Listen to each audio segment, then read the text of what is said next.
வணக்கம் ஃப்ரெண்ட்ஸ். இன்றைக்கி நம்ம சிறகடிக்கும் சீரியலோட ரிவ்யூ தான் பார்க்க போகிறோம். நம்ம ரோஹிணிக்கு மட்டும் எங்கிட்ட இருந்து தான் ஆப்பு வரும்னே சொல்ல முடியாது. ஆனால் பார்த்தீங்க அப்படின்னா நம்ம வித்யாவோட கல்யாணத்துக்கு ரோஹிணி போகிறாங்க.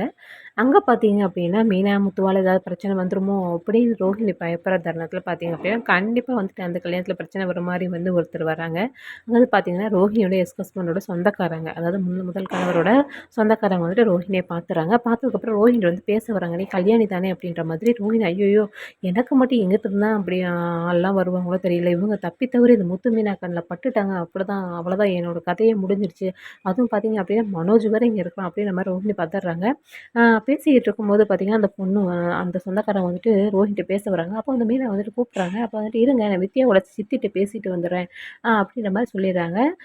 உடனே வந்துட்டு வித்யா வந்துட்டு கேட்குறாங்க மீனா கிட்ட, எங்க ரோஹிணிய காணோன்ட்டு. உங்க சித்தி கிட்ட தான் பேசிக்கிட்டு இருக்காங்க ரோஹிணி அப்படின்ற மாரி. எனக்கு சித்தியே கிடையாது, எனக்கு யாரும் கிடையாது அப்படின்ற மாரி வித்யா சொன்னோனே, ஏன் இந்த ரோஹிணி இப்படி பொய் சொல்றாங்க அப்படின்ற மாரி வந்துட்டு மீனாவுக்கு யோசனை வருது. அதுக்கப்புறம் பார்த்தீங்கன்னா, கல்யாணத்துக்கு பார்த்தீங்க அப்படின்னா, முத்து மீனா தான் தாலி எடுத்து குடுக்கணும் அப்படின்றத பார்த்தீங்க அப்படின்னா, நம்ம ரோஹிணியால தாங்கிக்கவே முடியல. இவைங்க தாலி எடுத்து குடுத்து அத நம்ம பார்க்கணுமாடா அப்படின்ற மாதிரி, அந்த கல்யாணத்தில பார்த்தீங்கன்னா, ரோஹிணியோட அம்மாவும் மறைஞ்சு மறைஞ்சு வந்துட்டு இருக்கிறாங்க. இதெல்லாம் வந்து முத்துவோட ஃப்ரெண்டு வந்து பார்த்தீங்க அப்படின்னா, வீடியோ எடுத்துட்டு இருக்காரு. அந்த ஃபோட்டோவ பார்த்தீங்கன்னா, முத்துக்கு அனுப்பிச்சு வைக்கிறாரு. அப்போ ஒவ்வொரு ஃபோட்டோ, வீடியோலாம் பார்க்கும்போது பார்த்தீங்க அப்படின்னா, ரோஹிணி அவங்ககிட்ட பேசிட்டு இருக்கறத, அதாவது அவங்க முதல் ஹஸ்பண்டோட சொந்தக்காரர்ட்ட பேசிட்டு இருக்கப்ப, மீனா வந்துட்டு கேட்குறாங்க, இவங்க ஏன் வந்து வித்யாவோட சித்தின்னு சொன்னாங்க அப்படின்ட்டு. அந்த அம்மா யார்ட்டயாவது கடன் கிடன் வாங்கியிருக்கும். உன்கிட்ட சொல்றதுக்கு சங்கடப்பட்டுட்டு அப்படி சொல்லியிருக்கும். அப்படின்ற மாதிரி வந்துட்டு முத்து வந்து சமாளிச்சுறாரு. அதுக்கப்புறம் பார்த்தீங்க அப்படின்னா, ரோஹிணியோட அம்மாவ பார்க்குறாங்க. இவங்க எதுக்கு வந்துட்டு இந்த கல்யாணத்துக்கு வந்திருக்காங்க? அதுவும் ஒளிஞ்சு ஒளிஞ்சு வந்து பார்த்துட்டு இருக்காங்க. எனக்கே என்னமோ அந்த கிறிஷ் விதத்தில ரொம்ப மர்மமாவே இருக்கு.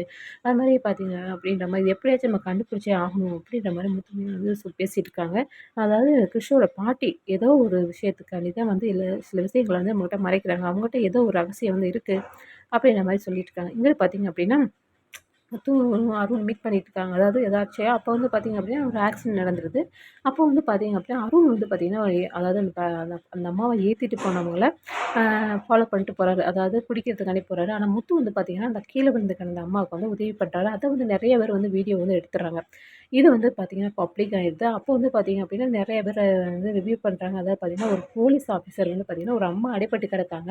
அவங்கள காப்பாத்தாம, அதாவது அடிச்சு கீழ தள்ளி விட்டவங்கள போயிட்டு பெரட்டி போயிட்டு இருக்காரு. அந்த அம்மாவுக்கு ஏதாவது ஆச்சுன்னா என்ன பண்றது? ஆனா ஒரு சாதாரண டிரைவர் பார்த்தீங்க அப்படின்னா, அந்த கீழ விழுந்த அம்மாவ காப்பாத்துனாரு. அப்படின்ற மாதிரி வந்துட்டு ஃபுல்லா வைரல் பண்ணிடுறாங்க. அதில பார்த்தீங்க அப்படின்னா, நம்ம அருண வந்து சஸ்பெண்ட் பண்ணிடுறாங்க. இதில வந்து பார்த்தீங்கன்னா, முத்துக்கு நெறைய பாராட்டு கிடைக்குது.